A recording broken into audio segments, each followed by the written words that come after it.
Hi everyone, welcome back to my channel. My name is Sima and today I'm going to be talking about the Supernatural finale while I do my makeup. If you are into that, please keep watching. If you don't like Supernatural, I hope the makeup still keeps you entertained. If you do not care about makeup, I hope my Supernatural commentary captures your attention.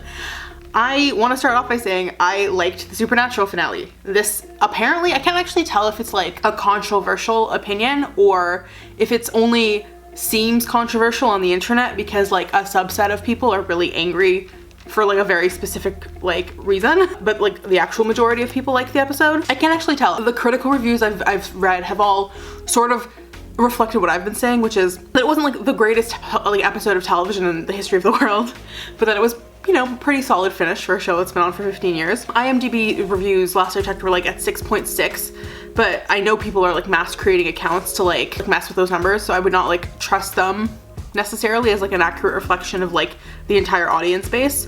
There's not really a score for that episode on Rotten Tomatoes, so I don't actually know like if my opinion is unpopular or not.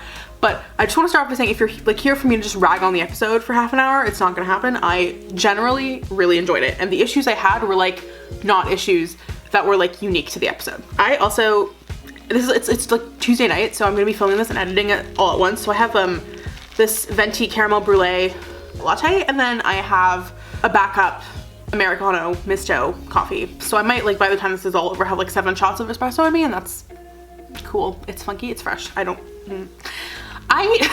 My sleep schedule is so messed up, you guys. I have been like, I was already like messed up, and then I think I watched the Supernatural finale, and like the last neuron in my brain like snapped, and I have like gone full unhinged. I probably need to be like put in an institution of some sort because I've turned nocturnal. Like I just spend all night like reading Supernatural meta and like yelling on the internet with people and just going like apeshit insane looking at like gifs of the finale, and then I like go to bed when the sun starts to rise, or even later than that. I think like yesterday I went to bed at like 11 a.m. and then woke up at 5 p.m. today. Like what the something is wrong with me. If anyone wants to help, that'd be cool. And by help I mean like literally like just like come take control of my life. Like I can't adult, I need a parent help. Cool, we're gonna jump right into the makeup. Most of my like base steps are gonna be kind of similar to what I do normally, so if I don't go into too much detail, you can just like check what I'm using down below. The main thing here I'm gonna be focusing on is the eyes. The eye look I think is gonna be Supernatural inspired. Cool, I have like 5 palettes. I haven't exactly decided which colors I'm using, but I have like a vague idea of what I wanna do. So I'm just gonna start with the Benefit POREfessional primer and just get that all over my face, and you can jump into it. I have like 3 or 4 pages of notes about this, which is really funny because I feel like I have like a similar, maybe a little more, but I had like generally a similar amount of like notes written down and like research done for my stan culture video, which is so much longer and so much more incoherent. But like it's so funny that like a subject with that many like angles to it, I have like the same amount of notes as a fictional TV show. But that's just how my brain operates, man. Like I care really hard about some things and not at all about others. I'm gonna pull my sleeves up a little bit. Shout out to the Try guys, I'm wearing their hoodie. God, I look really crusty. Like I am still depressed. I've been like trying to knock myself out of this depressive episode for like 2 weeks and I don't think I've done it yet. Feeling unhinged. Where even just, yeah, see like I have like 3 pages of notes. I don't even know where to start. So I guess like the big thing I would like to say at the present moment in time. The big thing I wanna say is I didn't think the Supernatural finale was bad. I actually thought it was honestly better than I expected because I've been wondering for years how they're gonna end this show. Because I think the longer they waited, the harder it gets to like give every character like a satisfying end to their narrative arc, and I think also the more avenues you exhaust to end it sooner. And so, and you also have like the thing with Supernatural too that's kind of interesting is there's almost like a series finale at the end of season 5, right? And so no matter what you do, people are going to be comparing it to Swan Song, and I don't think they could have like going into it, I knew they were not going to surpass Swan Song, the season finale of season 5, and I was not expecting them to do that. I just don't think it was possible. Like I think the first 5 seasons of Supernatural are genuinely like incredible television. Like I mean this with every like fiber of my being. Like they're good. It's good TV. Like I will fight anyone that says otherwise. And Swan Song is such a good narrative like conclusion to those 5 years. And it just is like so beautifully done. Like the execution of Swan Song I think is what makes it so beautiful. Cause like what's interesting is I feel like this finale kind of like parallels Swan Song in a lot of ways, or like mirrors it, is I think a better word. But the execution of Swan Song is so much better. So I have like had very low expectations for the end of Supernatural. Not that I thought it was gonna be like bad, but I was like, you guys already peaked. Like, and that's like the truth, I think. And I think a lot of people would agree that like Swan Song, perfect series finale. Like if you had just like ended Swan Song, I think probably the way it was originally intended with like Sam in hell, not like out of the cage the way you see him at the end, but like just out of hell, and Dean living a normal life. Beautiful, like tragic Shakespearean ending, like excellent, fucking love it. So they're never gonna do that again. And so I never went into it like this is gonna be better. And so I was like, as long as it's not like actively bad, I'm gonna be happy. As long as I feel like my boys, because even though like the characters and the actors are much older than me, they do really feel like my boys. I was like, as long as my boys, I feel good about their endpoint, then I'll take it. Like I will take it. I just don't want it to be something like that doesn't feel authentic to their characters. I don't know, makes me feel like it's totally out of left field. And I feel like a lot of the endings people said they wanted or were proposing felt super out of left field. Like they were very much like, I have makeup in my hair, but they were very much like, I want Sam and Dean to like settle down, have normal lives, and like, you know, like get significant others and just be like neighbors. And I was like, I don't know what show you're watching. Like I don't, like that's never gonna be this show. Like that genuinely is what fan fiction is for. Like, you know how like people write like Les Mis AUs where they're like college students or like work in coffee shops and it's like so completely like all like oppositional to like the source text and the source material. That's like Supernatural where everyone has a normal life and is like neighbors. Like that's the show. Like and I know people are like, well, the show has changed over the years, and I kind of agree with that. I agree that the show has changed over the years, but I don't think it has changed to the degree that people, I think, built up in their heads that it had changed. I think the fundamental thing is like Supernatural in the Kripke era. So like the first 5 seasons very much felt like my skin is really messed up. Like I have a lot of weird shit going on in my face right now, so I'm like really focusing on this foundation. Supernatural in the Kripke era, and okay, so I'm gonna roll things back again. I think the problem Supernatural had for the longest time was basically too many cooks in the kitchen, you know what I mean? The people working on the show became too aware of like the show's external like mythos, you know what I mean? It became more about the culture around the show than the show itself. Supernatural's not, I feel like in a lot of circles, known for like Supernatural the show. Supernatural is known for the fandom around it, which is why so many people that have never watched the show like get like completely like weird, like very off base like impressions about like just like canonical things that happen in the show. Ooh. My voice just did something there.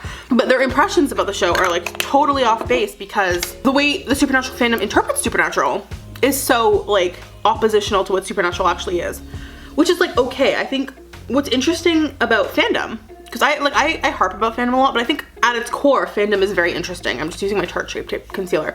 What's interesting about fandom is that I think like any particular media properties, fandom is like, or fan works are a really interesting look into what its audience cares about or like what its audience would like to see for the show. And like, I don't necessarily think what your audience wants to see and what's good for the show are concepts that necessarily mesh all the time. You know what I mean? Like I think the reason people write coffee shop AUs about the characters of Les Mis is because that story ends so tragically for people, and so people want to like envision a different ending. But like if Les Mis didn't end, if Les Mis ended happily, like that wouldn't even be a phenomenon that exists. Like I think so many of those cool fan works like exist because of what Les Mis is at its core. And so if like Victor Hugo was like taking notes about like what people he showed his first couple drafts to, I don't know nothing about Victor Hugo. I don't know if like what the process of writing Les Mis was, but if Victor Hugo was like sitting around like getting the whole entire peanut gallery to like weigh in on his story, and he was like, okay, at the end, Les Amis or whatever the kids are called, the Barricade Boys,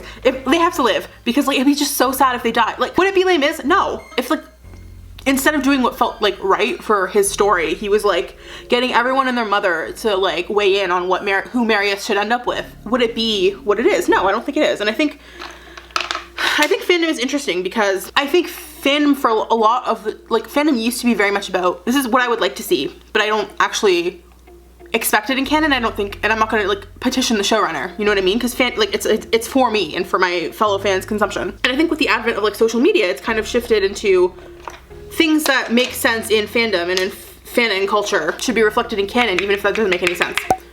And so like, so narratively for Supernatural, an ending like that just would never, like it would never make sense. Like I genuinely believe like I think if Supernatural ended with like Sam and Dean just like settling down, like both of them having normal lives, it wouldn't have made sense.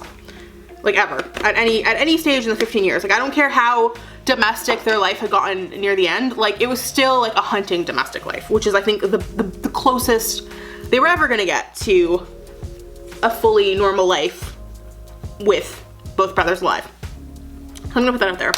And I think the strength of the Kripke era, which is like why the Kripke era I think is held up to so many as like classic Supernatural, vintage Supernatural, like OG, like good Supernatural, or like what the real Supernatural is because they weren't trying to impress anybody. You know what I mean? Like it was a very clear, like the show had a very clear aesthetic and had a very clear like goal, and no one was really weighing in. And if they were weighing in, the Kripke and the writers were not paying attention to it. Like they did what they wanted, and so you got a show that like Supernatural season 1, Supernatural season 5 like feel like very different shows. Not in terms of like what the core of the show is about. Like I think people misunderstand this.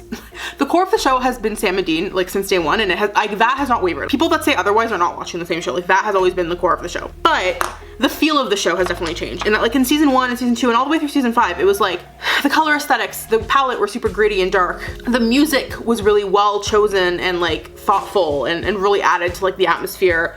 The characterizations were a lot richer for everybody, like, and like everything just had a sense of gravitas that like I'm not talking about the finale yet, but we're gonna get into that. I just have to like lead in with all of this.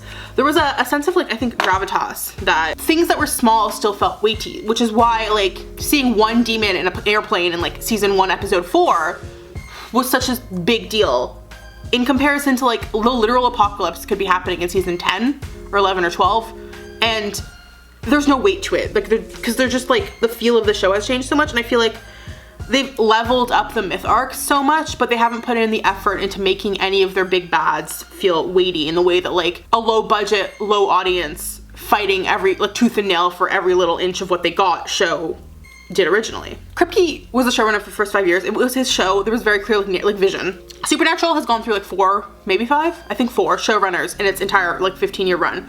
And like a slew of writers, and like so like there's everybody in that room is gonna have like a different vision for the show and a different like perception of what that show should be. I'm just using the Hat Monday Shade and Light palette to like contour. They're all gonna have different ideas about what they think like real Supernatural is and like what the show should be about. And so like different showrunners are gonna interpret things differently, but I think at the core, like at the end of the day, like they all can kind of agree that the show is about Sam and Dean. You know what I mean? That's why that's like the one thread that's like run through every season, no matter like how weird it feels. Like I feel like season 15 at this point, like season 1, like you could definitely argue like this is a horror show. Season 2 even. And it kind of moves into like action, adventure, less horror-y in season 4 and 5, but it's like, there's still a weight to it. By season 15, it's like Supernatural hardly ever scared me. And like definitely like no matter how big they made the stakes just didn't feel like they were there. It was very much like the color palettes were super bright and like it just looked like any other like show on the CW. Like it's just like things changed. So like, and that's not to say the show was not enjoyable. Like I'm not one of those people that like throws a fit on social media when stuff isn't to my liking. I'm not paying attention and I'm really like messing up my contour because I'm getting really into my thoughts. But like if I don't like a show, I don't like go throw a hissy fit at the showrunner. I just like leave and I'll come back when I'm like good with it. Supernatural, I watched all 50 seasons because like at the end of the day, like it was always, like I would take breaks sometimes, but I would always come back to it because at the end of the day, it was always a show that I enjoyed. Like I enjoyed the characters, and even when like it wasn't like perfectly to my liking, it was still like a good show. You know what I mean? Like the acting I think was still there. And so like my love for like Sam and Dean Winchester and like this cast of characters they had around them was always enough to keep me coming back. And like whenever I was like too frustrated with it, I would just leave and then I would come back when I could enjoy it again.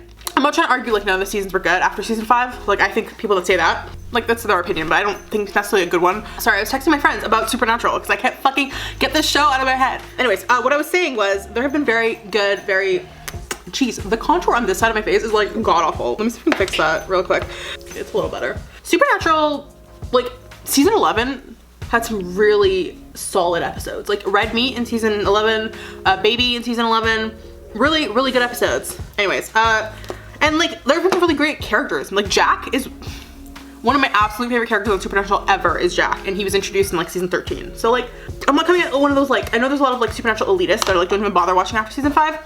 I think if you didn't want to watch the whole show, like 1 to 5 is very, like 5 is a great place to just stop. Like if you just don't want to watch 15 seasons of TV, but like, it's not like it's like crap from then on, but it's just like it's not the same, you know what I mean? Like it doesn't have the character. That's what I'll be honest about. But lots of shows I think don't have like distinct character and are still like perfectly enjoyable. Like every like Supernatural aside, because that's like a Warner Brothers kind of holdout, but like every show on the CW like looks the same. But like whatever, that's just like the CW. So okay, the finale. I think a lot of the things people are citing as issues in the finale are issues that have plagued all of season 15 and frankly like a lot of the later seasons. Which again, like not to make, they're not bad, but like it's like doesn't, it's not like they're unenjoyable or like intolerable, but that just like literally is what has been happening. So for blush, I think I'm gonna take the Moon Prism blush palette from Lunar Beauty. I'm just gonna take the shade Stargaze, which is this one right here, and just use blush a little bit. So I think the issues that plagued it have been like kind of like inconsistent writing, a lot of retconning of stuff that was like established in previous seasons. So like continuity is kind of all over the place. The editing and the directing have just been kind of strange. But like plot wise, everyone's like the plot sucked. The plot did not suck. The plot was I thought the plot was good. I think the execution could have been better. People are very hung up on Sam getting old and then having like a Party City wig. I think there was one shot of that wig that was just like atrocious, and that's the one that everyone's been circulating on social media. I didn't think it looked that bad in other shots. And I think old Sam looked fine. I think people are taking like that a bit too seriously, but also like again, like this is a CW show with like not the world's greatest budget. Like weird looking shit has been kind of plaguing this show forever, and I don't know why I just put my blush all over my face. That's how much I'm in my head. I'm not paying attention. Like I was putting my blush on like it's contour. Something's wrong with me. I really have like terminal supernatural brain disease. Like it's like incurable. So for my highlight, I'm using this MAC Whisper of Gilt's Extra Dimension Skinfinish. I like totally dug a finger into this at some point. So yeah, like I think the things people are calling like issues with Supernatural are not unique to this episode. And I think if you think they're unique to this episode, you've been ignoring them because you were hoping the show was gonna go in a direction that you wanted it to go to. Even though it just like, I don't think the show was ever heading in that direction. I think people read way too into a lot of things. And so, okay, the thing I think the biggest issue the finale had was it, like I said, the Supernatural, the show's mythos is like bigger than Supernatural, the show itself. So like the culture around it is the biggest thing. And so the culture and the fandom around Supernatural is very divided. Like, I think what they were trying to do was be vague enough to please everybody. And so by doing that, they pleased nobody, is what I essentially think happened. I'm just gonna put some setting spray on. So like, okay, I'm gonna walk, anyone who hasn't watched it or like needs it, like our POREfessional, I'm gonna walk through like what actually happens in the episode. So it starts with a montage of like Sam and Dean in the bunker, Miracle the dog from the last episode's in there. They're kind of like domestic in their bunker, you know what I mean? Like they have established morning routines, like Sam goes for a run, Dean kind of messes around with the dog, they like have breakfast together, then they start doing research. Like it's like they have like an established domestic kind of like morning routine in the house. It cuts to them going to a pie festival. They get some pie. Sam pies Dean in the face. It's like a cute little homage to, you know, like a lot of the pie jokes, especially in the earlier seasons. They talk about Cass and Jack a little bit. So like Castiel, the angel, and Jack the Nephilim, who's now God. And it's pretty much like, and you know, Sam brings them up and Dean's like, they'd want us to like live good lives. And I think that's a little bit of foreshadowing of like Dean also being like, kind of accepting that like people who die would want you to live on for them. Bit of foreshadowing there. Cuts to some random like house. It's a very classic Supernatural, white family in danger. Vampire kills the husband, cuts out the tongue of the mother, steals the children. Sam and Dean are on the case. They're still hunting. They get a vampire, torture the vampire for information, go to a barn, fight the vampires, save the kids. During the fight, Dean gets impaled on like rebar that's like sticking out of like one of the wood supports that it's like holding up the roof of the barn. Big emotional, beautifully acted scene, like claps for Jerry Padalecki and Jensen Ackles. Show-stopping acting in that scene. Dean dies. The rest of the episode is pretty much, it kind of cuts between Dean going to heaven, meeting Bobby, their surrogate father, kind of learning that heaven has changed from what was established before. Like heaven is like a better place now. And then he goes for a drive while listening to Carry On Wayward Son, which is like the theme song of the show pretty much. And it cuts between Dean driving and Sam trying to live on like for his brother. Sam takes a case. You see him like have a child. He has a child. He names it Dean. Like you see like a woman in the background that like may or may not be Eileen, his love interest from the previous season. They don't really like confirm or deny anything. The kid grows up. Eventually like Sam gets like really old. He dies. Sam and Dean like reunite in heaven. Like that's the episode pretty much. And so, but I think this episode left a lot of gaps for people. And so people were like, none of this is like clear to me. And I honestly think that was like fully like intentional on the part of like everybody who works on the show.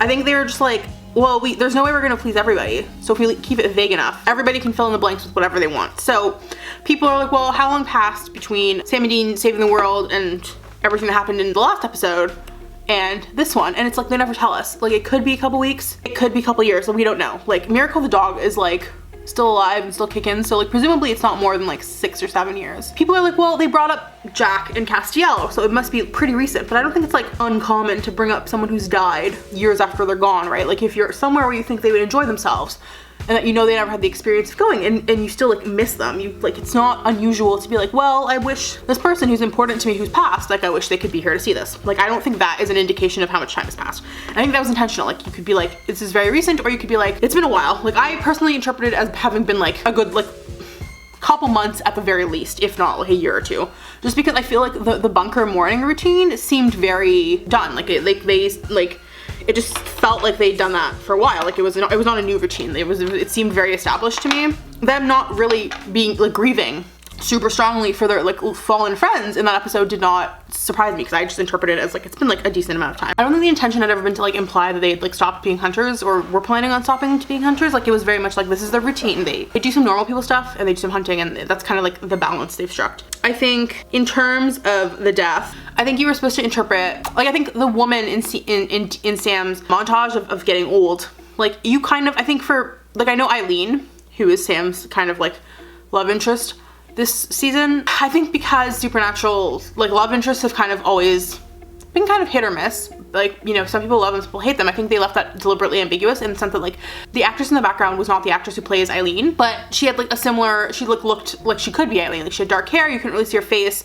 So like I think that was a good compromise of like, if you want to believe it's Eileen and her and Sam got married and had a child, you can do that. If that was just never the storyline for you, you can like ignore it if you want to. When Dean goes to heaven, like Bobby says that Castiel's not in the empty anymore, or like he didn't say that, but it's basically implied because he says Castiel helps Jack reform heaven into like a better place, and so that kind of implies he's no longer in the empty. If you were one of the people that was like hardcore shipping like Cass and Dean, you could take that and run with it and be like, well, since Cass is no longer in the empty, like him and Dean can like meet up in heaven and like, I don't know, be together or whatever, if that's like your jam. That was never my jam, but like your mileage may vary. Like I think they just deliberately left a lot of things vague. Like I think with Sam's kid, so like with Dean Jr., you see him with a anti-possession tattoo on his arm, and so you can interpret that as like Sam just gave him that to protect him, or Sam is training him in the hunter lifestyle, or you know, kind of a half and half. Like they don't actively go out of their way to hunt stuff. They're not like active hunters, but if like they're there for backup, or like you can really interpret that however you like to, like how much Sam's kid is like involved in the hunting life. Like I think a lot of things were just left deliberately open for people who had different visions of how the show should end to sort of like figure it out. Kind of going back to like, again, the plot, I think the later seasons really struggled to like be cohesive. So like when showrunners changed, like plot threads were dropped. The thing with the Kripke era that I thought was so solid was he was very good at taking plot changes and making them feel like seamless. So like an example of this is in season 3, Sam was originally supposed to save Dean from his demon deal, and so Dean was never supposed to go to hell. Like Sam was supposed to save him, but there was a writer's strike that year, and so season 3 was 16 episodes instead of like 21, 22, however many it normally was supposed to be. So they had like a whole chunk of their season, like a third of their season basically like cut out, which is why Dean ended up going to hell. And that like it's hard to even imagine what the original arc of that would have been had that not happened, but Kripke really made it feel seamless. Angels were never supposed to be on the show, and Kripke made that whole introduction feel very seamless and natural. Dean's like guardian angel slash the person that like kind of was his companion through season 4 and 5 and like guided him through all the apocalypse stuff was originally supposed to be Anna Milton, who was introduced at some point in season 4. Like Castiel was really only supposed to be a character for three episodes, like pulled Dean out of hell, like peace out.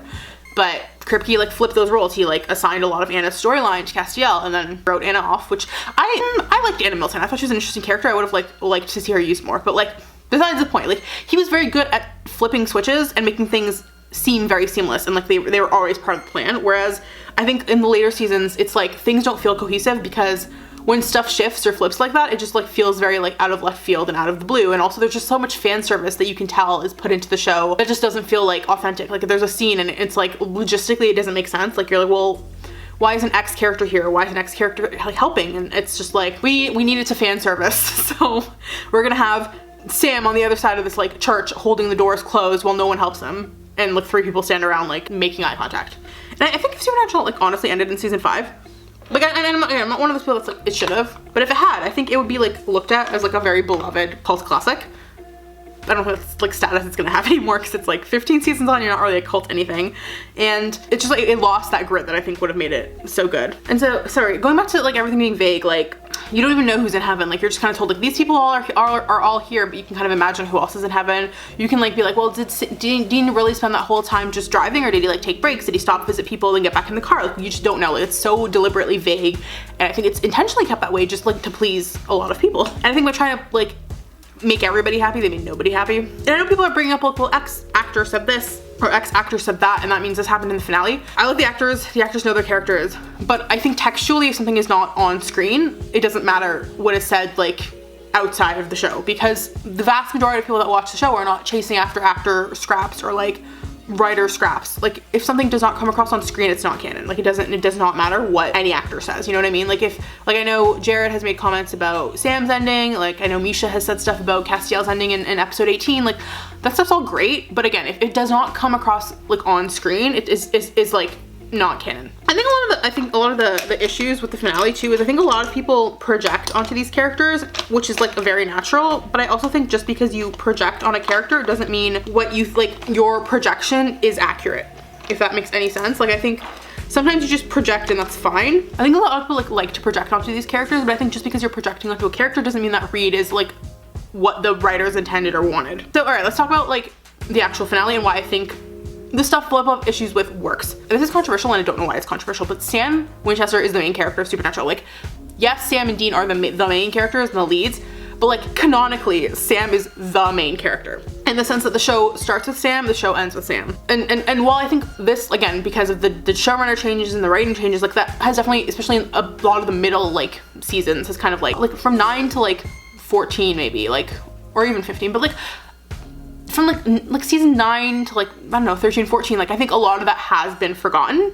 but Supernatural ultimately has always been Sam is the main character, Dean is the audience point of view character. Like you see things through Dean's eyes, and that's why Dean is so, I think, relatable to a lot of people. And so like I think people project that relatability that Dean has and make it so that it's like Dean is the main character, but like even in the original pitches, it was very much like Sam is Luke Skywalker, Dean is Han Solo. Han Solo is not the main character of Star Wars. Like, he's more fan beloved for sure, but he's not the main character. I think it's kind of similar to like, because I actually haven't watched Star Wars, I don't want to talk about Star Wars too much, but it's kind of similar to like Teen Wolf, where the fan favorite character was Styles. Like everyone, like Styles was my favorite character. Styles, brilliant character. Scott like ultimately was the main character of Teen Wolf. Scott is the Teen Wolf. I think there's like a tendency to make like again, I don't want to call Dean a side character because he was definitely a main character. He was never a side character, but there's a tendency for like the lovable, like, I hate calling him a sidekick because he's not a sidekick, but you know, like the not main character, but like the secondary main character to be like a lovable, kind of snarky, goofy, just a little more like endearing to the audience person, because like they don't have all the baggage that like the main character must have. They don't have like the chosen one stuff going on. They don't have like the myth arc on their shoulders. It's a little easier to make that person lovable to your audience when you're not trying to propel the entire plot through them. So I think that's why a lot of people, I think, are shocked to figure out that like Sam has always been the intended main character of Supernatural. Like he was the main character in the pitch. Jared Padalecki for all 15 seasons has been #1 on the call sheet because Sam is the main character. Sam is also the only character that has been in every single episode of Supernatural. If you want to correct me, you're wrong. The only, like, Dean was not in, I believe it was 1401, like the season premiere of season 14. That like Jensen's in that episode, but the character he's playing is Michael. Sam is the only character that's been in every single episode of the show because Sam is the main character, like the designated main character. And I think for a lot of people that's like a negative. Like people are like Sam has main character syndrome. There are some qualities a main character has. If you don't jive with that, that's fine, but that doesn't like shift the main character from not being the main character. And I think even the writers forgot that sometimes. Like I think the writers in later seasons often forgot that like Sam is the main character, and so they didn't know how to work with him. So they would flip like a lot of that weight to Dean, but then they wouldn't know what to do with Sam because they couldn't do the flip. You know what I mean? Like they would flip Dean to the main plot bearing part, and they didn't really know how to flip Sam to the more like audience eyes, emotional support arc, which is why for a lot of people Sam felt neglected, even though he was still the main character for so many seasons. So it as much as it like sucks, because yeah, like I know for a lot of people Dean is their favorite character, so it sucks for him to die, but I like ultimately it made the most sense for Sam to be the one who survives, and it's a nice bookend too. Like everyone's like, well, Sam like having a normal life and Dean dying is not like what would have happened in season 1 if nothing had happened in the show. But that's it though. Like that's the point, right? Like that's the bookend. Is that once these external forces of good and evil are like no longer really manipulating their lives, they immediately shift to a very, I don't want to say like normal. They immediately shift back into the very human, very small, very personal tragedy that they would have had, and not the big like predetermined external forces tragedy that they were hurtling towards. Like the big myth arc was for them to kill each other. and they constantly fought back against that. But that smaller scale tragedy of like Dean is a hunter through and through was never gonna, I don't think, there was never any indication to me that like that was ever gonna shift. Like I don't think, like Dean Winchester up until the end was never gonna be a character that could like know people were in danger and sit back and do nothing about it. And I think if you think he was ever gonna do that, you didn't understand the core of who Dean is. Like Dean has repeatedly said, all he wants to do is save some kids. And that's what he went out doing, was he saved 2 kids just like himself and his little brother. And that, like, I think to me that's beautiful. Like it's, everyone's like, this is so depressing, this sucks. But like Dean wasn't sad to go. Dean's like final act on this earth was telling his brother he loved him and saving 2 kids just like him and his brother. I don't think that's tragedy. I think it's beautiful. Like personally, you can get mad about it, but that's like it for me. So I think Sam was always gonna be the one to survive at this point, at this juncture, I think. The other thing is I think a lot of what the actors had initially wanted, and I think what a lot of people initially planned was Sam and Dean like either live or die together. And I think that ending would have worked like 5 seasons ago. But I think at this point, too much had happened for that to really make sense. Like it was very much, you needed a definitive, like this is the end to their arcs, because it just had gone on for so long. And so I think I'm gonna pause really quick to start doing my eyes. So what I was envisioning for this was, I kind of want to do, so the eyes are gonna be based off of the characters. And I asked my friend what colors she associated with Sam and Dean, because I personally was like, I know Dean for me is red, and I can't decide if Sam is green or blue. Although I kind of decided on Sam feels green to me now. She agreed with me that Dean was red, and she said Sam was yellow. So I was like, you know what, sure, Sam is sunshine, he's yellow. So I think I'm gonna do yellow, green, and red. But I don't know what else I'm doing. I have a lot of palettes here. I have the Morphe Coca-Cola palette. I have the Lunar Beauty Life's a Drag palette. I have the ColourPop Kathleen Light So Jaded palette, although I don't think I'm gonna use this one. I was looking at some of the greens and that red, but I don't know if I'm gonna use it. And then I have the ABH Norvina Pro Pigment palettes, volumes 2 and 3, that I might pull. But I think for now, we're just gonna get a nice like transition shade down out of the Life's Drag palette. I think I'm gonna use Sickening. So I think for a lot of people, what really upset them was they were like, well, Supernatural isn't just about blood family. It's about, you know, found family, and family doesn't end in blood. And I think that's definitely a message Supernatural has, but I don't feel like the ending ever put that into question. You know what I mean? Like, I don't think the ending was like, actually none of these people mattered. Supernatural had a lot of stuff to wrap up, I think, in the last couple episodes. So I think they tried to wrap things up gradually. So like season 8 or episode 18, that was kind of the wrap up for Castiel. Episode 19 was both the wrap up for Jack, and also that montage at the end was kind of like an homage to the found family and everybody who had like impacted their journey along the way. And I don't think this ending implies that like none of those people mattered, or I think it does imply that the ending of the show is solely about Sam and Dean, like to some degree. And I think that makes sense though, you know what I mean? Like the character that has come closest to being in every single episode, or the actor at least, is Misha Collins, and he hasn't even been in half of the episodes. Like Sam and Dean have established over and over that they are like it for each other, like they are each other's #1 priority by a long shot, and like no amount of found family or blood family is gonna like supersede that. Like it's not like, I don't like, everyone's like, well, they're saying only blood matters. I don't think blood family was like particularly relevant in this episode either. Like they kind of throwaway mentioned that like Sam and Dean's mom and dad were there, like they were like John and Mary are in heaven, but it's not like we ever see them. It's not like anyone was like, great, we can all go have family dinners. Like it's very much, Dean's like, I don't give a shit, I'm gonna drive my car until my brother's here. Because, and I think that supports the show. Like Sam and Dean have lost a lot of people, and they've really never tried, with the intensity that they've tried to bring each other back, ever tried to bring anyone else back. They, by and large, accept death for what it is as like a permanent end for everybody except each other. Like they would like decimate the earth for each other in a way that they would never do for anyone else. I'm gonna take this shade Campy and just put that on my lid. It just feels very, I don't know, strange to me for people to act like the show implied somehow that Sam and Dean cared about anything the way they cared about each other. Well, it's not showing up even a little bit. I need a different brush. There's red on this brush, so there's like red on this corner of this eye now. So yeah, Sam and Dean never implied that like anyone else was as important to them as they were to each other. And they never fought to bring anyone else in that way. So it's not that like none of the people they met along the way were as important to them as biological family, because even their biological family was not important to them the way they were as important to them as they were to each other. Which again, I think is in line with the show. Like, and everyone's like, well then that means they had no growth, because it's how they've always been. But I think the growth was that for once they were willing to like let go of each other and rectify a lot of, I think, the grievances that like previous deaths had done for them. And they need to normalize leaving shows that no longer make you happy instead of turning everything into like an organized harassment campaign, but that's just me.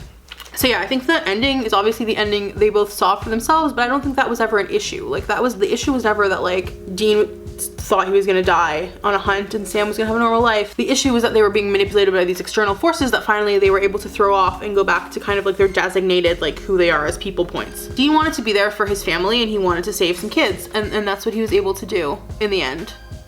The other thing is I think Dean's death really like took them back to like a starting point. Narratively, Dean's death makes a lot of sense because the first real like yes, obviously like Azazel was pulling strings like their entire lives, but the first real like choice they made to harness the supernatural into saving one another, it wasn't season 2. Like I know a lot of people immediately jump to season 2 when Sam dies, but it was Dean.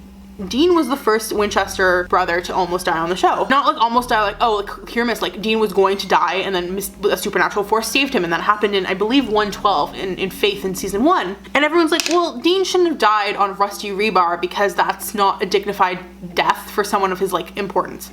But the whole point was that Sam and Dean were never like these, like they were just two dudes. Like they didn't want to be like Cain and Abel. They didn't want to be the true vessels of Lucifer and Michael. Like they just wanted to be two normal dudes who died very human deaths. In Faith, what happens is just on a very basic hunt, Dean gets electrocuted, and it's just like, it happens. He fires a taser, he's standing in water. It's just like a shitty accident, and that's how he almost dies. Like he literally gets told he has months to live, his heart is gonna give out, and the only reason he doesn't die, like he is like actively dying, and the only reason he doesn't die is because supernatural forces interfere, like black magic through that Faith healer lady is what saves him. Otherwise, Dean would die a very basic, boring hunter death like that.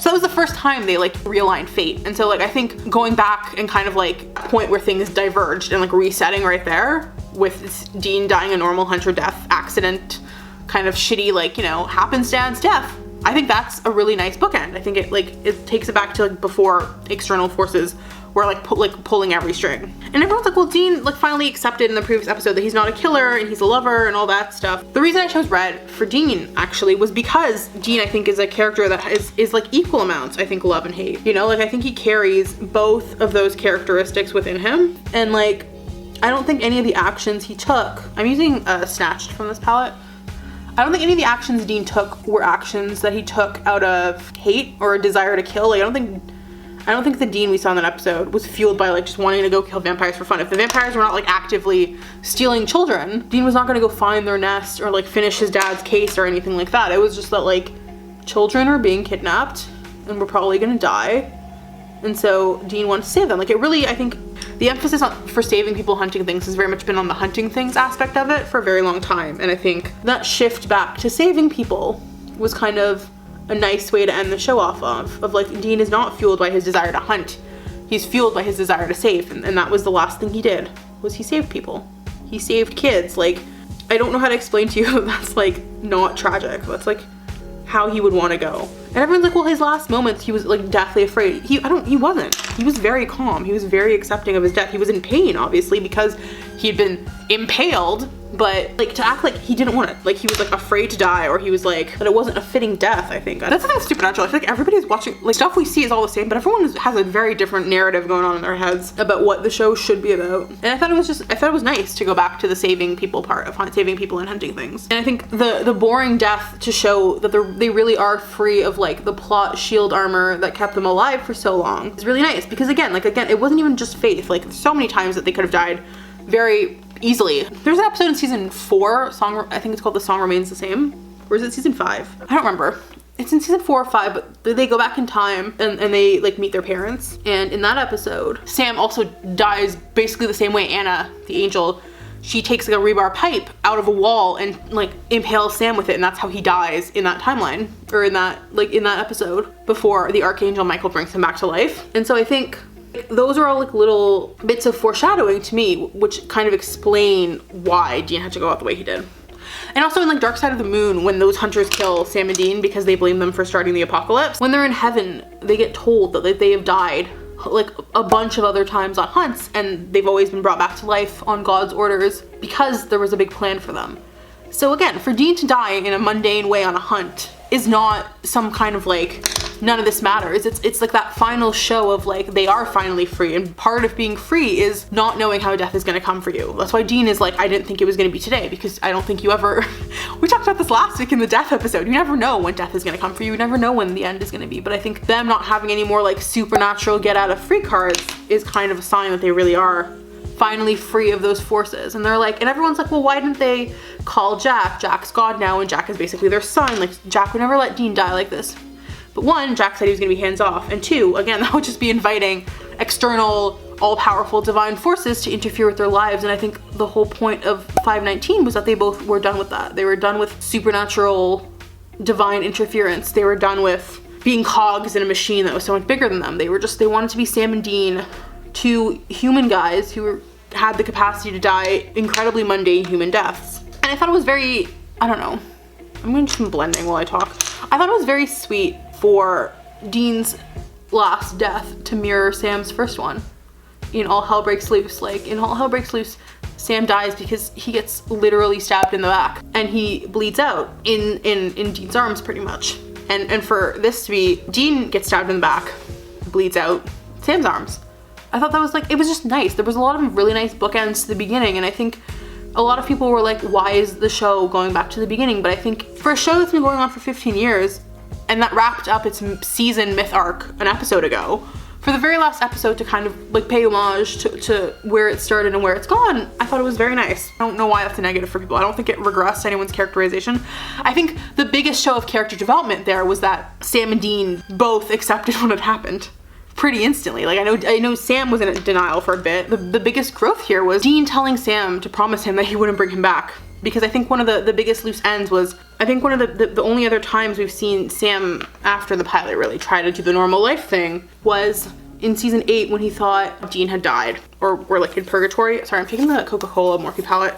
I'm gonna try this red because I just feel like oomph it up a bit. When Sam thought Dean had died in season 8, he was like really grieving, and he was like and kind of a mess, and then he eventually met Amelia and started a normal life. And the result of that was when Dean came back, he was like furious, and it really fractured their relationship for a very long time. Like, that's why season 8 is one of like my least favorite seasons, is because brothers are separated and they're angry, and like just like the tension between them really, like, it hurts. Like it feels like, as the kids say, the vibes just feel so off. Like, it just, like, you can feel the tension, you can feel the anger, and it's like there's not really anyone to blame. Sam like knew that like every time they've ever tried to bring each other back, shit just gets worse, and he didn't want to repeat those mistakes. But Dean was so angry and so betrayed that Sam had never tried.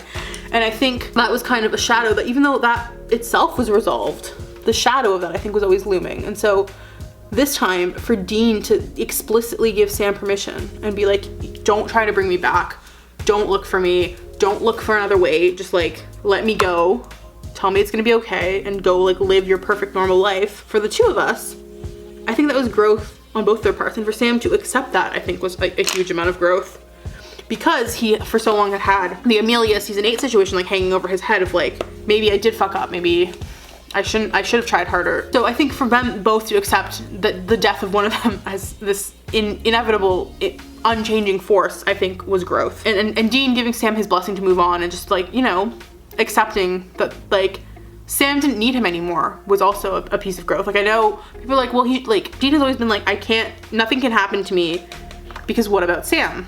And I think for Dean to accept that Sam can take care of himself, Sam doesn't need him anymore, and that Sam can and should move on, I think was like a huge amount of growth for Dean. Also, Dean had done much of his growth like in previous episodes. Like, he was no longer driven through anger and a desire to hurt. He was driven by a desire to help and a desire to save. He had already done all his growth.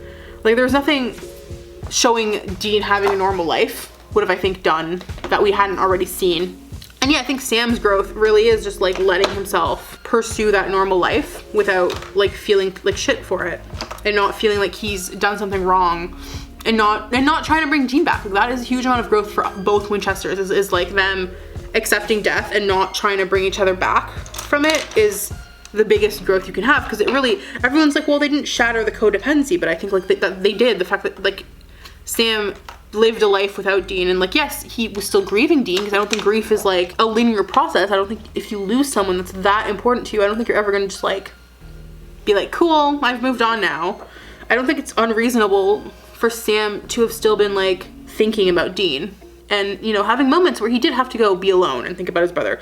But people say that in his future flashback, Sam was never happy. I don't think that's true. There were many moments that Sam was happy. Sam was shown to be really happy helping his son with homework and like teaching his kid how to like play catch in the park. Like, to say that Sam had a really unhappy normal life is just like not fundamentally true to like what we saw. Like, he had moments of grief where he would have to be alone to think about his dead brother, but he also had enormous moments of happiness. I think that's what Dean would have wanted for him.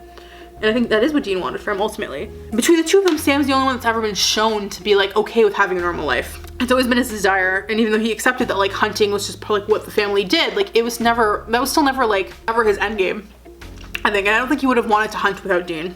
I think Sam would have probably hunted if a case really called for it, but I don't think he would have actively like gone looking for cases the way Dean would have. And you really see that in season 6 when Dean had to live alone or like live a quote unquote normal life. He just wasn't happy. Even though like on paper he had a kid, he had a significant other, he just was not, he wasn't happy. You could tell he was still like keeping tabs on stuff on the side the way Sam really wasn't when he tried to have a normal life. He was like miserable when he was with the Bradens. And I think again the kind of half and half domestic bunker life plus hunting is really the normal life Dean wanted, and the life he did get to lead before he died.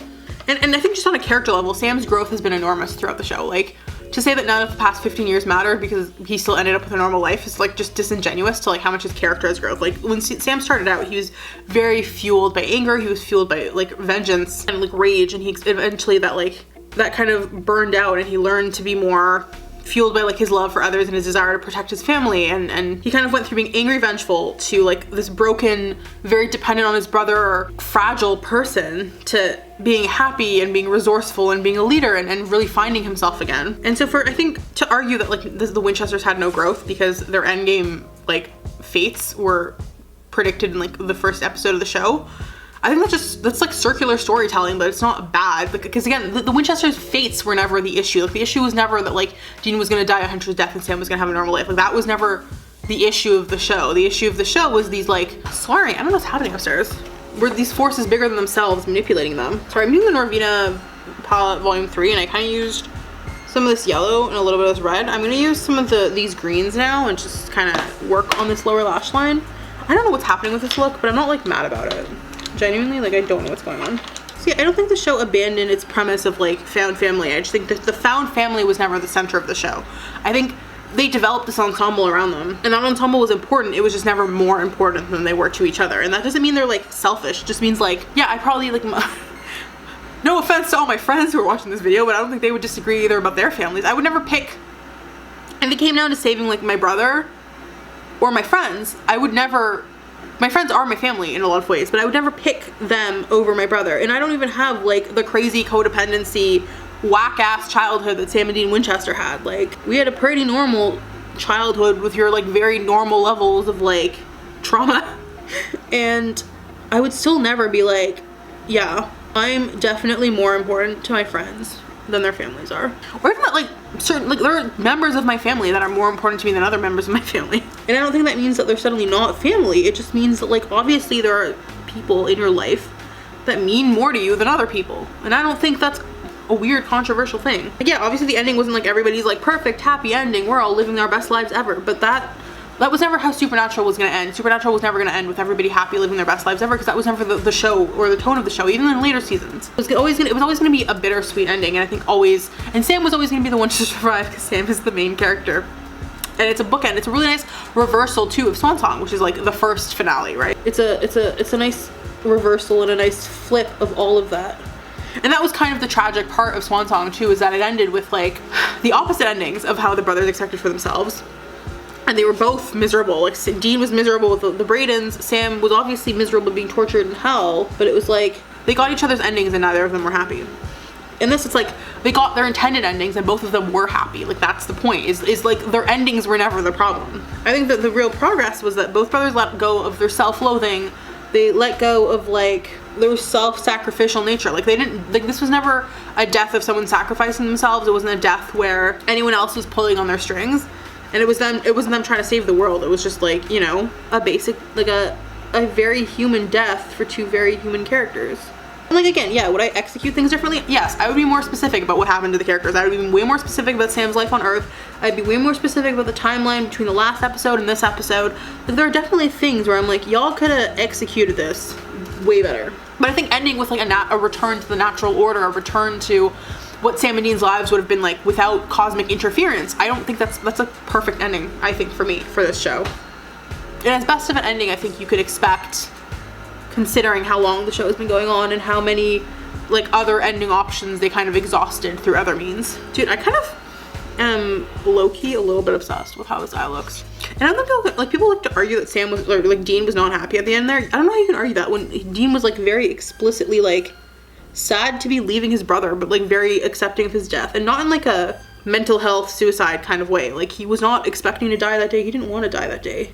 But he kind of was accepting that this was just like his time. That he was gonna go out having saved some kids, and that's why he was like, his final like words to Sam were like, I'm so proud of you. You don't need me anymore. Like, you've grown, you're a man now, you have flourished without me.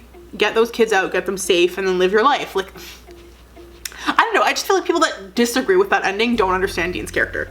And you can fight with me all you want about this. Like, I'm happy to fight about this in the comments. I really think if you think that that's not how Dean would have wanted to go, you don't understand Dean's character. Like, I think the level of domesticity we got is the level that we were always gonna get with Dean. I don't think we were ever gonna get more than that.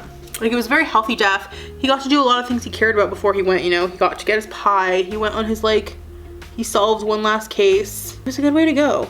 Like, I thought it was a death that was very fitting of Dean Winchester. Especially because Dean has such a prolific history with vampires too. Like, he's like, between the two of them, he's like the strongest vampire killer. He's very good with vampires. So for it just to be like one last vampire hunt that took him out, like, there's something poetic about that. And I also just think like, there's this weird idea that like, I don't know, a tragic ending is not a good ending, or that it somehow like sells out your audience. But again, I don't know why you're watching I was watching Supernatural wanting the best for Sam and Dean, but I also was watching Supernatural knowing that like, they hunt monsters every week, and that was probably out of the cards for them for the most part.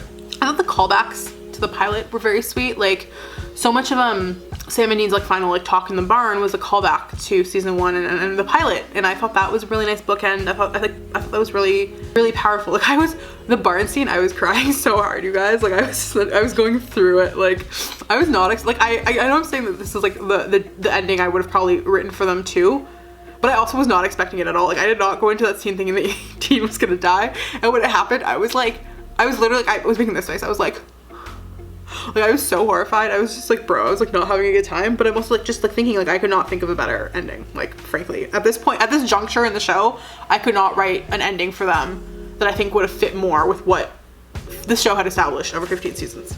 And I like that they were like, when they reunite again in heaven, they're wearing the outfits they were wearing in the pilot, like on the bridge in the Women in White episode. And it was just nice, man. And so much of that was like Jared and Jensen putting their own spin into the scripts. And I think one of the things I've always liked about Supernatural is I think because the showrunners like know that like they've gone through so many iterations of what Supernatural was, the showrunners kind of know that like at this point Sam and Dean are like, or Jared and Jensen are the experts on Sam and Dean. And so I think letting them really take that scene and make it their own is why it's such a powerful scene. What else did I like? Oh, I thought it was such a nice, again, and I think also having so many callbacks to season 1 was a nice, like, if you've been here since season 1 and you've been watching since season 1, like, thank you. And like, I like have been watching Supernatural for like 10 years of my life, like, which is an enormous amount of time. So I can't even imagine if you've been watching like actively since season 1 was airing, how long it's been for you. So I think things like having the agent FBI nicknames be Agent Singer and Kripke, or the license plate of the Impala that Dean was driving in heaven being the original like Kansas 2005 like CAS 2Y5 plate, was like, those are such nice touches. That original Impala is the Impala that Dean had so many memories in growing up. And I think obviously COVID and the pandemic, because like the last 2 episodes were the 2 that were filmed like during pandemic times, and I think you can kind of feel in a lot of ways like feel that it was a pandemic kind of stuff happening. But I don't think that was bad. Like, I think, would it have been nice to see a lot of old favorites in the Roadhouse or just in heaven? Yes. But it's also like, you'd either have to kill a bunch of people or you wouldn't have all the old favorites there. Or you wouldn't have had like everyone's favorites there. I'm just gonna take like this champagne-y color and like just kind of go in my inner corners. And again, like I think if they had just crammed everyone in there, it kind of would have felt like a little too fan service-y. Like, it would have been like, here, look at all these people. So I don't want, like, I don't know, I'm kind of conflicted how I would have felt about having a whole bunch of people there. I think in some ways it would have been kind of nice, but I'm also worried it would have been executed in a way that would have felt a little too fan servicey. Like I think the execution is what would have really mattered there, and I don't know if I would have liked the final execution of having so many of the people they've lost be in the Roadhouse. The one thing I guess I kind of have issue with was, and again I think this was probably a COVID change, was like Dean's funeral was totally solo, right? Like it was just Sam. It was kind of sad. Like I feel like Dean would have wanted to have a full house for his funeral, and Dean has saved so many people that you'd think there would be loads of people like basically breaking down doors to be at his funeral. I'm just gonna blend while I talk a little longer. But yeah, I think Dean would have had a big funeral, and so the fact that I think it was just Sam and the dog was really a COVID change, unfortunately. And yeah, I kind of would like to know what the original vision was before they had to make the COVID changes, but they did say that not too much has changed. So I'd like to think like the bones of the episode were pretty much what they were, and I think that's what the showrunner Andrew Dabb also said. I think also something about the bridge scene at the very end that felt kind of like really nice to me. Although, okay, I think one thing, I know people, again, going back to the whole like, was Sam's, like the mother of Sam's child, was that Eileen or was that someone else? I think the kid, like that they cast to play Dean when Dean Jr. is like older, looked so much like a perfect mix of Jared and Shoshana, who plays Eileen. Like so much so that I think like you could argue that it's her, or if you just, again, if that doesn't jive with you, you can argue that it wasn't. But I think the way the kid looked definitely like was solid enough for that interpretation to be like very valid. But anyways, putting that all aside, I think the signs of grief were very beautifully done. The bridge reunion I think was very special in the sense that when Sam gets there, there's like this kind of like, one, I like their last words kind of mirroring their first words, but I also just thought that it was very beautifully, like Jared had a very like weight, like almost like Sam had kind of like a wise sort of weight to him, in the sense that you could kind of tell that like even though he looked young, he was that old man who had just died, and he had lived like a whole life without Dean. And I think that in itself is like kind of tragic, but the fact that he's now like in heaven and can tell Dean all about it is very sweet, that they're like together now and like they're reunited. Because like again, like Sam and Dean are in each other's worlds. And so, I don't know, I'm just talking to myself and like going in circles here, but like I liked the finale. I think the execution, there's things that would have changed for sure, but the actual like plot points I think were really well done. And yeah, so like Jared, when he meets Dean on the bridge, he definitely like feels like an old man who like looks younger now, and like he kind of has like a weight to him that Dean doesn't, you know, like the weight of like having just been a senior versus Dean who kind of like is immortalized in his youth, or not youth, but like Dean was like what, 40 something when he died. Like that's pretty young, right? So like he's kind of, I feel like, felt immortalized in that time, whereas Jared carried Sam with a kind of weight to him that I thought was very nice. Like I can't even describe it, because it was like so like, it was just something about like the way he carried himself that was just like, it felt weighty. And I think again, one of them dying was so super important too, because of like it literally became a joke that like death on Supernatural kind of like lost all meaning. Like so many characters had died that like it didn't even matter anymore. Like death lost all meaning. Like there was not like a character dying really was like meaningless, because you would like, it's Supernatural, they'll be back. It didn't really matter at the end of the day if a character had died or not, because like you knew they'd be back. And so I think for one of the brothers to finally die and for that to be permanent really kind of reset things to like, this is a normal world now. The stakes are normal, and like, yeah, monsters still exist, but it's not something like where the strings are being pulled or where people have get out of jail free cards. Like it was very much like we're resetting to like a quote unquote normal world with normal stakes and normal logic and like the natural order. I hate saying that phrase, but like just a return to the natural order of things, which is something Supernatural really needed, because the concept of death had become so like non-threatening and non-consequential. And I think Sam like living his life in a way, like people were like, well, Sam never let go of Dean. I think Sam, like Dean wanted Sam to live a normal life, and I think Sam living that life for himself but also for Dean was like really weighty. The fact that he never forgot that like he had made a promise to Dean and he was going to carry out that promise. Like I don't know, it was a good episode. Like it was a bittersweet end, but it like, I don't know, I don't think, I haven't read one pitch of the ending of Supernatural that I think would have been better than what we actually got. So feel free to drop your pitches down below, but I just like, for me so far, I have not yet met one where I'm like, I would feel better about the show with that than I would with what we got. Do I want to put eyeliner on? I can't decide. I'm gonna do some like waterline stuff actually. This is a ColourPop pencil liner in Teaspoon. I'm just gonna like go into my like lower lash line and see what happens. I've also read some, like I said, because the finale is so vague, I've read some really interesting like theories about like what actually happened. Like I know a lot of people are like, well, what if, because Sam gets a call, right? Like right after Dean dies, he goes and he sits in the bunker for the last time, and then someone calls on one of Dean's old phones and is like, and so Sam goes on one last like werewolf case. And I know a lot of people think that, or not a lot of people, one theory I read was that Sam actually died on that werewolf case, and that's why he joins Dean so soon. And that everything that was being shown as like part of Sam's normal life montage was just what Dean was imagining in his head for his brother. Which is, again, like, that's not how I interpreted it. But I do think it's a great theory, and I kind of like, I like that. Like, yeah, I would have liked a more, like, less vague ending where, like, timelines made more sense and, like, what Dean Jr. was doing made more sense, but I kind of like that it, like, leaves so much room for people to just play around in what actually happened. In terms of, like, not knowing how much time passed between the last episode and this episode, not knowing how much time passed between Dean's death and Sam's. Like, I just thought it was nice. Like, Dean's always said he's sick of greater purpose.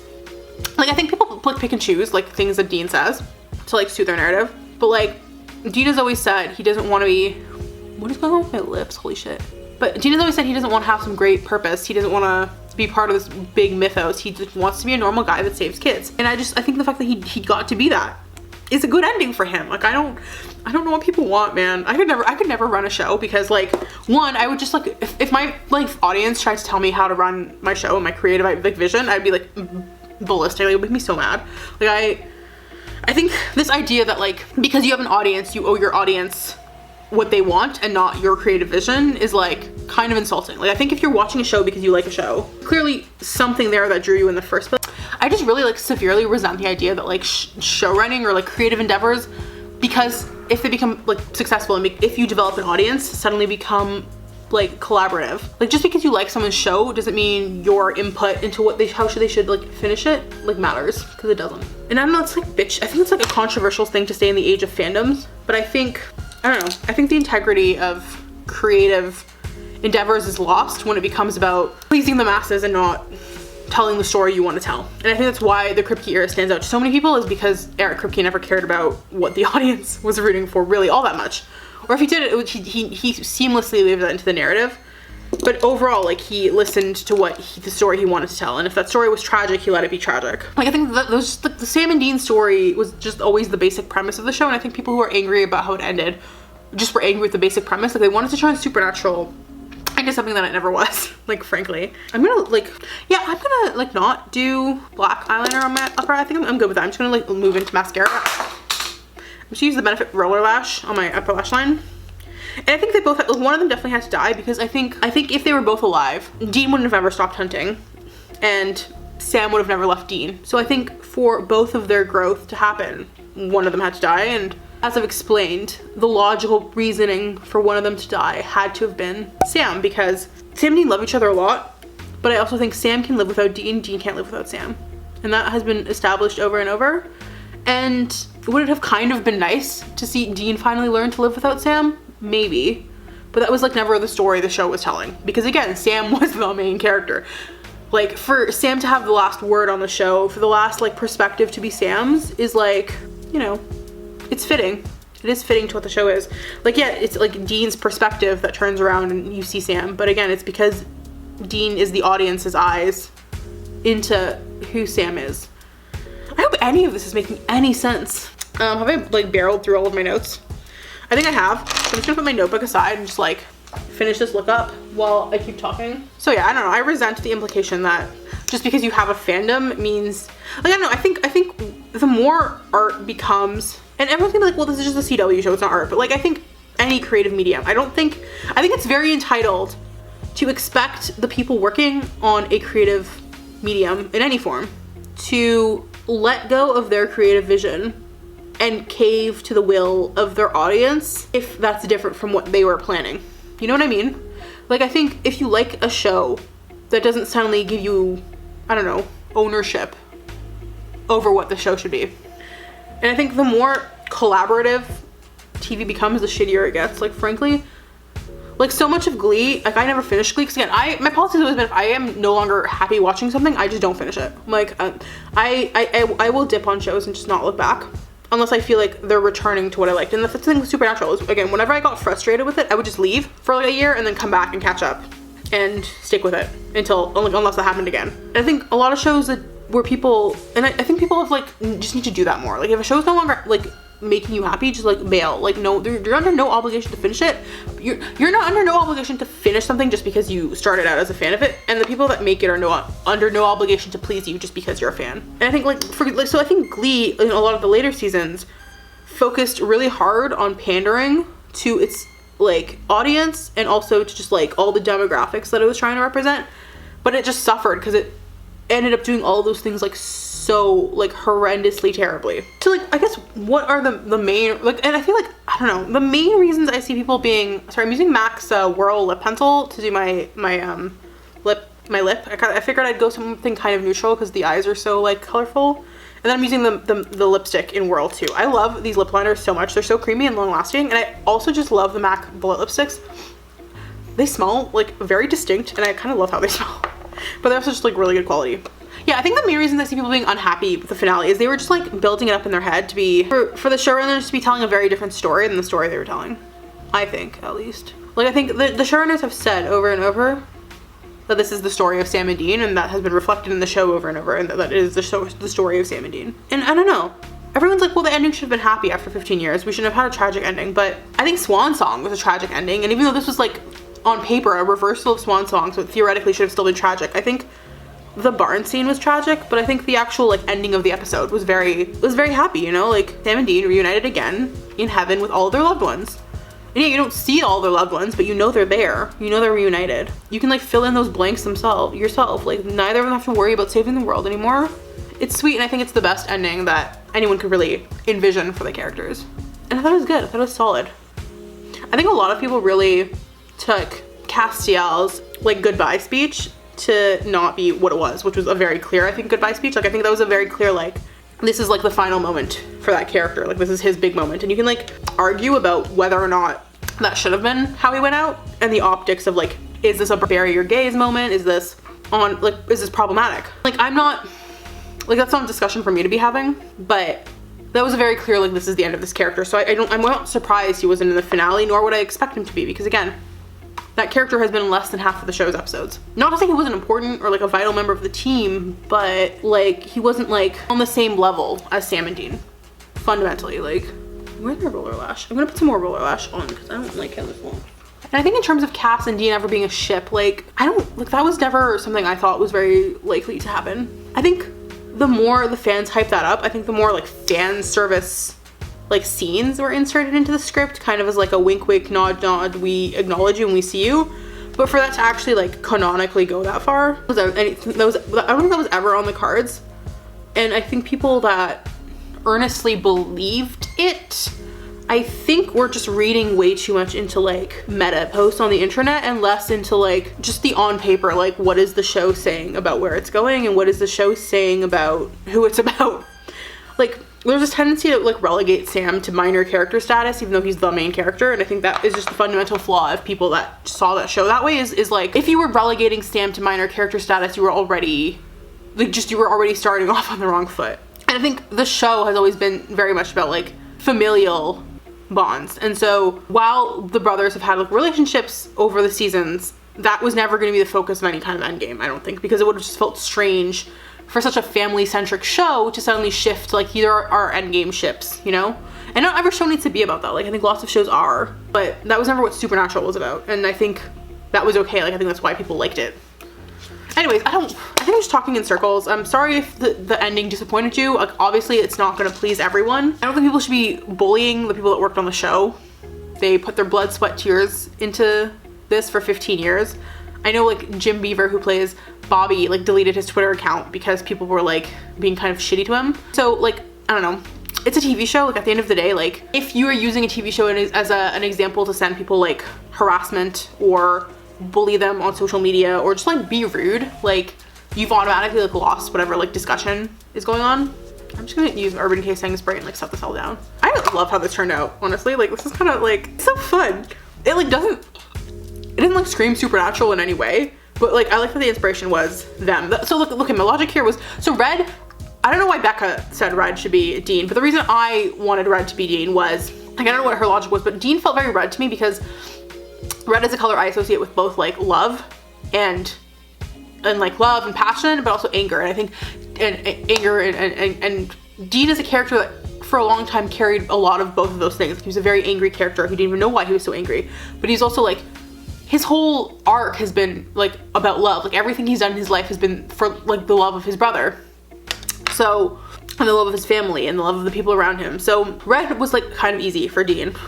For Sam, she said yellow because Sam is sunshiny, and I like agreed with that. The reason I kind of went between green and blue is because like, I don't know, green is very like, I don't know, grounded and earthy, and like something about Sam, especially later years, Sam felt very like grounded in that and like connected to nature. And I think it was a nice callback too to like how he was almost like a witch in training under Rowena, and just the I don't know, I think green is a color that contains multitudes, and I think Sam is a character that contains multitudes. The reason I went with blue is kind of the same sort of thing. Like blue is a very calming color, and Sam is, I think, very like, especially later season Sam, once he's like mellowed out a bit, he's a character that like, it just feels very warm and very calm. But ultimately, like, a green went out over blue for me, and I don't even know why. It was like part gut feeling. Like I had a very like clear logic for Dean. For Sam, I kind of just was like, Sam feels green or blue to me. Like, he feels earthy, he feels cool toned, but like in a nice, like fresh, healthy way. And so, and yeah, she said, yeah, Sam was sunshiny, and I kind of agree. Anyways, so that was the logic for these colors. Like if I told you this was like based on a TV show, I don't think anyone would be like, this is a supernatural eye, but I don't know, that was just my logic in picking out the colors, and I think it came out really nice. Like, I don't know, I think it looks cute. I'm sorry if you didn't like the supernatural finale. I thought it was great. I would love to hear what you think. If you want to talk about it in the comments, keep it civil. I am always down to discuss things and like disagree on opinions. As long as we're keeping it cool, we're keeping it fresh. I post videos every Wednesday, so I'll see you guys on YouTube next week. If you'd like to drop a like or smash that subscribe button, as the kids say, that would be very nice and very cool and very chill of you. Otherwise, you can follow me on Twitter, and you can follow me on Instagram if you're into that. And I will see you guys next week. Bye!